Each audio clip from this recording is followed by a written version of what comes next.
Fascist সরকার পতনের পর থেকে দেশের রাষ্ট্রযন্ত্র ঘিরে চলছে একের পর এক ষড়যন্ত্র।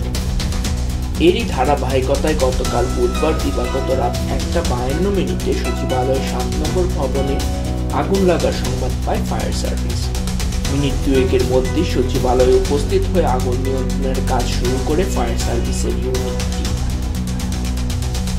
ফায়ার সার্ভিসের কর্মকর্তা শাহজাহান শিকদারের মতে, সচিবালয়ের 7 নম্বর ভবনে লাগা আগুন প্রায় 6 ঘন্টা পর সকাল 8:05 নিয়ন্ত্রণে আসে, আর আগুন সম্পূর্ণভাবে নির্বাপিত হয় 11:45।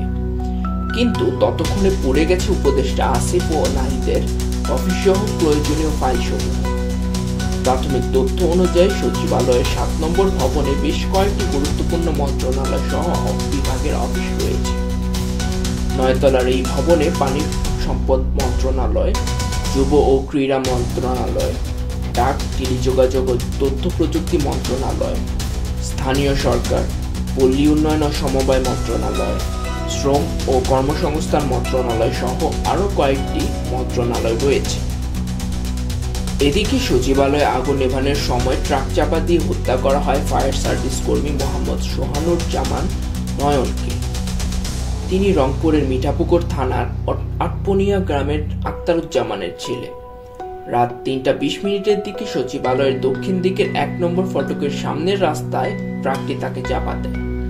পরে ট্রাক ও ট্রাকের চালককে ধাওয়া করে আটক করে ঘটনাস্থলে থাকা লোকজন। ফায়ার সার্ভিস অ্যান্ড সিভিল ডিফেন্সের মহাপরিচালক মোহাম্মদ জাহেদ কামাল জানান, সচিবালয়ের 7 নম্বর ভবনে ভয়াবহ আগুনের কারণ এখনো জানা যায়নি।